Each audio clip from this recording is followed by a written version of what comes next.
बिस्मिल्लाहिर्रहमानिर्रहीम। Property of crystalline solid के बारे में हम आज पढ़ेंगे। पहली प्रॉपर्टी है symmetry, repetition of face, angle and edges. Face का, क्रिस्टल के एंगल का और एड्स इनका रिपीट होना। अभी मैं आपको ये थोड़ा इसके बारे में समझाता भी हूँ कि जैसे कि ये आपके पास एक क्रिस्टल है। इस क्रिस्टल के ये आपके पास फेस हैं और इन फेस का ये जो बन रहे हैं इनका रिपीट होना, और एंगल मतलब कि जो दरमियान में इनके दरमियान ये जो क्रिस्टल है इनके दरमियान ये जो एंगल बनता है 90 का एंगल, 120 का एंगल, इस एंगल का और ये एड्स मतलब ये क्या होते हैं, ये एक्स एक्सिस, वाई एक्सिस और जी एक्सिस, इन तीन चीज़ों का when crystal rotate bye 360 degree, जब आप क्रिस्टल को 360 डिग्री पर रोटेट करते हैं लॉन्ग इस एक्सिस, तो इसको आप सिमेट्री कहते हैं। मतलब कि ये जो आपके पास क्रिस्टल है, जब आप इसको 360 डिग्री पर आप इसको रोटेट करेंगे, जैसे कि ये 360 डिग्री जैसे आप इसको रोटेट करेंगे तो इनमें तीन चीज़ें जो हैं एंगल, फेस और एड, ये रिपीट होंगे, सेम रहेंगे। इसको आप क्या कहते हैं, सिमेट्री। तो repetition of face, angle, edges when crystal is rotated by 360 degree along its axis is called symmetry। Symmetry की एग्जांपल आपके पास हैं। पहली जो अभी एग्जांपल जो है ये जो अज्जा जिसे कहते हैं, पहली सेंटर, प्लेन और एक्सिस और सिमेट्री, ये तीन है जी। ये डायग्राम में मैं आपको दिखा रहा हूँ कि ये आपके पास सेंटर ऑफ सिमेट्री, जैसे कि ये आपके पास एक क्रिस्टल है। इस क्रिस्टल के अंदर ये जो डॉट से एक लगा हुआ है, ये क्रिस्टल के अंदर ये डॉट एक सेंटर ऑफ सिमेट्री है। तो इसको सेंटर ऑफ सिमेट्री जो है वो कहा जाता है, ये डॉट। और इसी तरह से आपके पास प्लेन ऑफ सिमेट्री ये आपके पास है, यानी एक क्रिस्टल के एक कॉर्नर से दूसरे कॉर्नर तक का ये वाला फासला, या किसी भी तरह से आप देख लें कि क्रिस्टल के एक कॉर्नर से दूसरे कॉर्नर में जो है ये जो इसको कहा जाता है, ये आपके पास प्लेन ऑफ सिमेट्री है। ये क्रिस्टल के जो हैं ये इनको आप प्लेन कहते हैं, ये प्लेन ऑफ सिमेट्री है। तो इन प्लेन ऑफ सिमेट्री, और तीसरा है एक्सिस, यानी जिसके गिर्द क्रिस्टल रोटेट करता है, जैसे कि ये वाला इसके गिर्द क्रिस्टल रोटेट करेगा। तो इन तीनों चीज़ें को आप कहते हैं। दूसरी है आपके पास ज्योमेट्रिकल शेप। क्रिस्टलाइन सॉलिड जो हैं इनकी जो है एंगल हों या आपके पास एड्स हों, ये इनके जो होते हैं ये फिक्स होते हैं। तो क्यों इनके ऐसा होता है? Crystalline solid have geometrical shape due to ordinary arrangement of, इनके जो ज्योमेट्रिकल मतलब कि अगर ट्राइगोनल है, टेट्राहेड्रल है या क्यूबिक है, या इसके बाद पेंटागोनल है, हेक्सागोनल, जो भी है, इनमें जो आपके पास ज्योमेट्रिकल शेप है ये इनकी फिक्स होती है due to ordinary arrangement of atom, molecules और आइंस। ये फिक्स होते हैं, इनमें एटम, आइंस और मॉलिक्यूलर आइंस जो लगे हुए होते हैं ये फिक्स होते हैं। मैंने सेल के स्ट्रक्चर में इसको देखेंगे। और अगली प्रॉपर्टी है melting point. Temperature at which a solid change from solid to liquid, ऐसा टेम्परेचर जिसमें सॉलिड चेंज होता है सॉलिड से लिक्विड में, as known as a melting point of solid, उसको आप मेल्टिंग पॉइंट ऑफ सॉलिड जो है वो आप कहते हैं। Crystalline solid have sharp melting point. Sharp melting point का यहाँ पे मैं मतलब आपको समझा देता हूँ। शार्प मेल्टिंग पॉइंट का मतलब फिक्स होते हैं, यानी इनके मेल्टिंग पॉइंट चेंज नहीं होते बल्कि फिक्स होते हैं। फॉर एग्जांपल कोई भी चीज़ अगर 50 पे मेल्ट हो रही है तो वो 49 के ऊपर मेल्ट नहीं होगी, बल्कि वो क्या होगा, वो 50 डिग्री सेंटीग्रेड के ऊपर ही मेल्ट होगी। At melting point the kinetic energy of solid, जो सॉलिड की काइनेटिक एनर्जी जो हरकत होती है मॉलिक्यूल की, मेल्टिंग पॉइंट के ऊपर वो इंक्रीज हो जाती है। At melting point the kinetic energy of solid increase and overcome attractive force, और अट्रैक्टिव फोर्स की टूट जाती है। Thus at melting point solid particle get free, और वो आज़ाद हो जाते हैं। क्योंकि वो आज़ाद हो जाते हैं और वो मेल्ट हो जाते हैं। गेट फ्री मतलब ज़्यादा हो जाना, दूर हो जाना। Crystalline salt can identify with their fix melting point, जैसे कि यहाँ पे NaCl जो है ये आइडेंटिफाई हो रहा है, यानी कि आप उसको जो है वो मालूम कर लेते हैं ये कौन सा सॉलिड है उनके मेल्टिंग पॉइंट की बना पर। जैसे 801 डिग्री सेंटीग्रेड जो है ये NaCl का जो है ये मेल्टिंग पॉइंट है।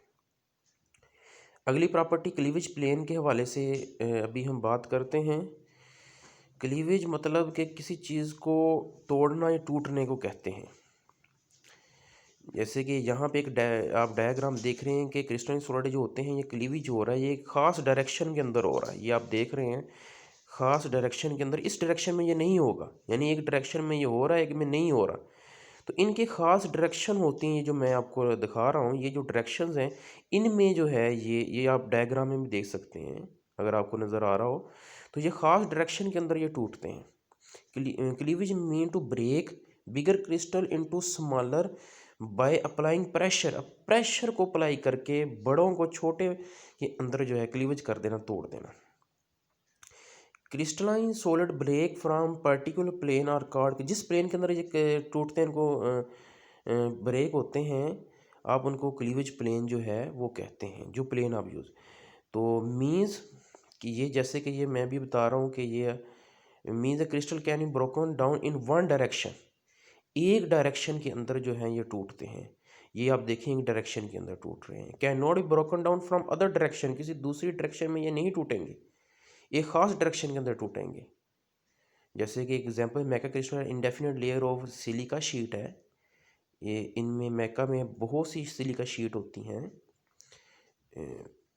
बेशुमार, और दीज ये जो आप इसमें देखें इस तरह शीट बनी होती हैं। The sheet have weak attractive force, attractive और वीक होती हैं, और easily separate parallel to the layer only, और वो आसानी से दूसरे से सेपरेट हो जाती हैं, जैसे मैं अभी ऊपर डायग्राम में आपको दिखाया हुआ है। ये देख सकते हैं जी आप, ये लेयर बनी होती हैं, ये आसानी से जो क्या होती हैं ये सेपरेट हो जाती हैं, और इस डायरेक्शन में सेपरेट ये नहीं होगी। हैबिट ऑफ क्रिस्टल की बात करते हैं। हैबिट ऑफ क्रिस्टल में the shape in which a crystal usually grow is called habit of crystal. मतलब ग्रो का मतलब किसी चीज़ का बनना, यानी प्रिपरेशन, उसको आप हैबिट ऑफ क्रिस्टल कहेंगे। जैसे कि यहाँ पे एग्जांपल NaCl की क्यूबिक होगा, यहाँ पे मैं आपको बनाकर दिखाऊंगा। ये NaCl का जो स्ट्रक्चर बन रहा है ये आपके पास क्यूबिक बन रहा है। तो जब भी आप NaCl को स्ट्रक्चर बनाएंगे सैचुरेटेड सोल्यूशन में क्यूबिक ही बनेगा। जैसे वाइट टीना ये टेट्रागोनल बनेगा, इसका जो स्ट्रक्चर बनेगा, तो टेट्रागोनल मतलब कि चार कोने वाला, और क्रिस्टल ग्रोथ भी इसी में आ जाता है, इसी प्रॉपर्टी के अंदर आ जाता है। इसको देख लेते हैं। क्रिस्टल आर फॉर्म्ड और ग्रोन बाय स्लो कूलिंग, मतलब स्लो कूलिंग लिक्विड। क्रिस्टल हमेशा स्लो कूलिंग से बनते हैं, ग्रोन मतलब पैदा होते हैं स्लो कूलिंग ऑफ लिक्विड और सैचुरेटेड सोल्यूशन, सैचुरेटेड सोल्यूशन के अंदर से। जैसे कि मैं यहाँ पे आपको बताऊँ कि ये आपके पास अगर कोई लिक्विड है और आप इस लिक्विड को अगर आप स्लो कूल करेंगे, यानी कि रिपर्डली नहीं करना, ऐसे ऐसे आप इसको ठंडा करेंगे इस लिक्विड को, तो इस सॉल्यूशन के अंदर जो हैं ये आपके पास ये क्रिस्टल बनना शुरू हो जाएंगे जब आप इसको स्लो करेंगे। लेकिन जैसे आप क्रिस्टल को फास्टली, तेज़ी के साथ जब आप करेंगे, यानी कि इमीडिएटली, अचानक, जल्दी से, तो आपके पास क्रिस्टल जो है वो नहीं बनेंगे। तो वो क्रिस्टल जो है वो अगर बनेंगे भी तो बेतरतीब से शक्ल के बनेंगे। तो क्रिस्टल फाउंड और grown by slow cooling of liquid और saturated solution. Preparation of crystal also depend on the condition के ऊपर डिपेंड करता है कि कौन सी कंडीशन अप्लाई कर रहे हैं क्रिस्टल को बनाने के लिए, मतलब कि कंडीशन कौन सी होती है, टेम्परेचर होता है, प्रेशर, कंसनट्रेशन वगैरह होती है। ये अभी हम टेम्परेचर की जो कितना देते हैं आप उसको, कि आपके पास जो क्यूबिक क्रिस्टल बनता है, कोई भी जो बनता है वो कितने टेम्परेचर पर बनेगा, प्रेशर, कंसनट्रेशन जो है, ये सारी चीज़ें जो है ये मैटर करती हैं। अभी आप इसको देखें कि इसकी एग्जांपल से क्लियर हो जाएगा। जैसे NaCl है, जब भी आप इसको क्रिस्टलाइज करेंगे, बनाएंगे, क्यूबिक शेप बनेगी इसकी, क्यूबिक शेप इसकी बनेगी। लेकिन जैसे आप इसकी कंडीशन चेंज कर देंगे, मतलब कि जब आप इसकी कंडीशन चेंज करेंगे, मतलब कंसंट्रेशन चेंज करेंगे, इसमें 10% अगर आप यूरिया डाल देंगे तो NaCl के जो स्ट्रक्चर बनेंगे, ये अगर आप 10% यूरिया ऐड करेंगे NaCl में, तो NaCl में जैसे आप ऐड करेंगे तो NaCl जो है ऑक्टाहीड्रल या नीडल लाइक स्ट्रक्चर जो है, ये इनके क्रिस्टल जो है ये बनेंगे। ऑक्टाहीड्रल मतलब कि 8 कोनों वाला, और ये कुछ नीडल लाइक होते हैं। नीडल लाइक बुक में वर्ड भी यूज़ हुआ है। It is cause change habit of crystal, habit of crystal change हो जाती है। अगली प्रॉपर्टी एनआइसोट्रोपिक प्रॉपर्टी है। The physical property of crystal depend upon condition. Physical property जो है मतलब कि मेल्टिंग पॉइंट हो गया, बॉइलिंग पॉइंट हो गया, इनको फिजिकल प्रॉपर्टी कहते हैं। ये क्रिस्टल डिपेंड अपॉन कंडीशन के ऊपर डिपेंड करती है। They can change from direction to direction, direction से डायरेक्शन की तरफ चेंज होती है। देखेंगे भी हम कैसे डायरेक्शन, यानी आपके पास एक अगर क्रिस्टल है तो ये एक ख़ास डायरेक्शन के अंदर ये इलेक्ट्रिसिटी को जो है ये कंडक्ट करेगा, इलेक्ट्रिसिटी को कंडक्ट करेगा एक डायरेक्शन के अंदर, और लेकिन ये दूसरी डायरेक्शन के अंदर इलेक्ट्रिसिटी को कंडक्ट नहीं करेगा। तो इसकी इलेक्ट्रिसिटी की प्रॉपर्टी ये हो गई कि एक डायरेक्शन में कंडक्ट करता है, एक में कंडक्ट नहीं करता। They change from direction to direction, ये बात आ गई। This property are called anisotropic property, and इस प्रॉपर्टी को आप एनाइसोट्रोपिक प्रॉपर्टी कहते हैं, और the process is called anisotropy. तो इस प्रोसेस को आप एनाइसोट्रोपी कहते हैं। जैसे कि physical property like thermal expression, thermal expression होता है कि आप हरारत को जो है हरारती जो है वो फैलाव कहते हैं, थर्मल एक्सप्रेशन। कंडक्टिविटी हो गया कि मतलब कि किसी चीज़ में मतलब करंट बहना वगैरह। क्लीवेज पॉइंट हो गया, ये आपके पास एनाइसोट्रोपिक प्रॉपर्टी जो है ये कहलाते हैं। तो एनाइसोट्रोपिक ये प्रॉपर्टी जो मैंने आपको बताई है, thermal expression, conductivity, cleavage point, ये एक डायरेक्शन में होंगे, एक डायरेक्शन में नहीं होंगे। तो इनको जो है वो आप जो है एनाइसोट्रोपिक प्रॉपर्टी कहेंगे। जैसे कि ग्रेफाइट की बात करें, graphite can conduct electricity parallel to its plane layer.